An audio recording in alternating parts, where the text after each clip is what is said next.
Hey fellas, today we're talking about how breakfast can ruin your erection gains.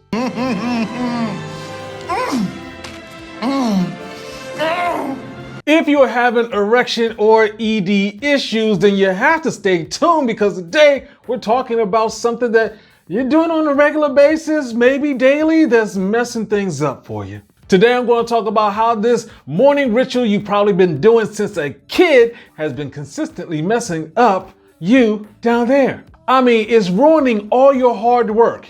And I do mean literally.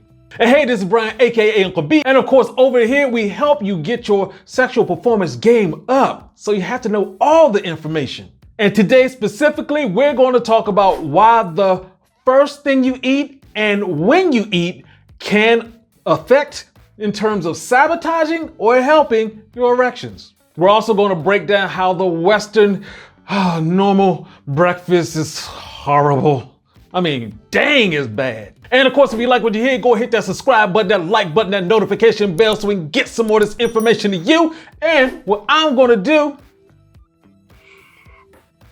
I'm gonna break this down till it cannot be broken anymore. All right, before we talk about breakfast, let's talk about what you typically do right before breakfast, you know, that waking up process. When you're asleep, your body is in the parasympathetic mode, which is basically the rest and digest mode. When you wake up, this process just continues to increase, so your testosterone and your HGH will keep on increasing throughout the day, all the way up until you eat something. And when I say this, I mean you put anything in your mouth other than water, unsweetened coffee, or tea. Other than that, your body's going to switch over. Basically, whenever you eat something, your body has to focus in like a laser to make sure that it's getting rid of all the bad stuff and taking care of all the good stuff so that, you know, living, not dying. That is why in the Church of the Upward Spiral, we always talk about intermittent fasting.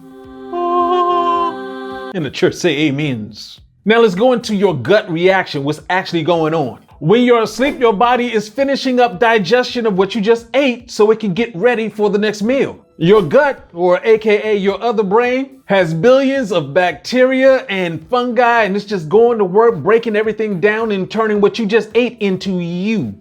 Now, each food has its own bacteria set. So you got your Twinkie bacteria set and your apple bacteria set. The more you eat of a certain food, the more its bacteria set grows. So if you're down with like a 20 pack of Twinkies a day, you got a huge bacteria set, a super nation of Twinkies just sending signals to your brain for more Twinkies.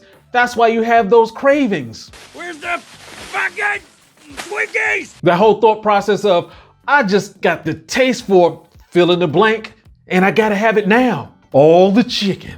All the pig feet. Now, here's the interesting part. What you eat first to break your fast, that is what your gut sees as, oh wow, this is what's near us. This is what we want for the rest of the day. Let's keep on sending more signals to the brain to get more of that. So what happens when that happens? Let's go ahead and run down that rabbit hole.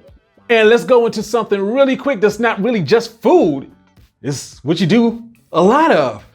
Brush your teeth with toothpaste. Just to let you know, toothpaste does break your fast. And it's basically a coating of sugar that you're just putting all up in your mouth and your tongue parts. And just for extra measure, you got the taste of sugar in your mouth along with titanium dioxide, which is bad for your Johnson. And of course it has fluoride, which is linked to type 2 diabetes. Imagine that first thing in the morning. So brush away, kids. Yeah, why? And just think about it. That sugar hit that you just got, yeah, your body is now like, yeah, we want some more of that. That's the reason why you kept pouring that pancake syrup all over it. I should stop right now. I should stop pouring. Really? Yeah, your gut said, come on with it, sugar. Good night, boy. So the next video I'm doing, I'm going to break down toothpaste because it is diabolical. And the way you'll know that that video is coming out is because you went ahead and subscribed. Didn't you subscribe? You didn't subscribe. You didn't hit the like. Uncle B, calm down. Come on. Oh. I know this fool right here did not just miss the subscribe button. Ooh, I just want to jab somebody in the throtation area. Peace, be still. I feel so much better. Just do it!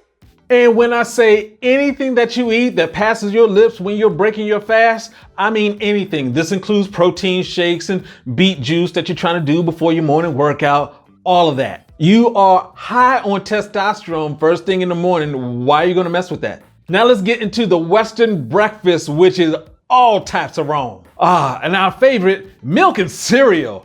Well, milk lowers your testosterone and sugar lowers your testosterone. That sugar frosted flakes, yeah. Also sugar, of course, spikes your insulin, which gives you more cravings. And when it comes to the rest of it, we're talking about that dairy, that cheese, which has fat, sugar, and salt. Ooh, perfect combination for yum, yum, yum. And of course, we gotta have that sausage, that bacon, all that good stuff in there. Well, meat causes inflammation in your body, clogs up your arteries, and of course, all of that lowers your erection strength. Especially processed pork, which is really bad, which is why we at the 74th Baptist Church call it a sin.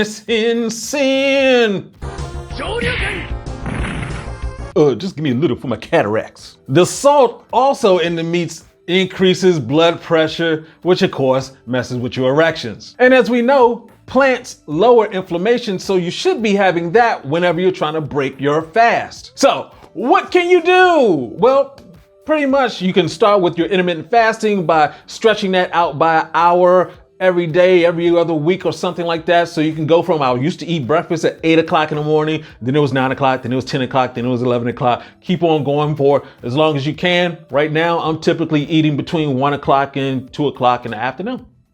No problem. And if you're trying to switch things up, eat a salad first thing in the morning for your breakfast. I know. That sounds weird, but when you do that, you're actually giving your body all the dense nutrition that it needs, so it's starting to sort some things out. You may feel a little hungrier later on in the day, but at least you're starting the pattern of increasing the energy in your body. Your body's getting used to it. The question really is, do you want that Western style inflammation and sugar and weak erections, or do you want to eat some plants so you can get it up? It's on you. So basically, in conclusion, yeah, watch what you eat first thing in the morning. But I think you need a little bit more help than that, and that's what I want to give. That's the reason why I'm offering. Do you know what I wish I had the first time my erections decided not to show up? A system that gave me the answers to get it back up and never have it betray me like that again. After over a decade of research and several $1,000s trying herbs, I'm going to give you that right now. Take the men's performance quiz and in 3 minutes get the exact personalized advice that will give you a head start on having erections on demand. 1 email for the next 25 days with natural techniques tailored to your situation. Don't wait to get the answers. Take the quiz today. Now, where was I? And guys, this is really valuable. I was actually talking to one of my clients and he was fasting for a month, lost 40 pounds, great, until we were talking about it and come to find out he was brushing his teeth with the sugar paste. First thing in the morning, he was breaking his fast every morning and not knowing about it. It's little small things like that that we find out when we have our one-on-ones and we get those conversations going. It takes less than 5 minutes and that's it. I will be able to quickly give you some insights, some information you may not be thinking about. I've been doing this for a long time. I can hook you up with some things you never thought of. Hey, and if you wouldn't mind, go into the comment section. Let me know what you would really like to have some coaching on. Let me know down there. And of course, go to that link so we can actually get into it. This is Uncle B saying, get your game up and go hard. Peace out.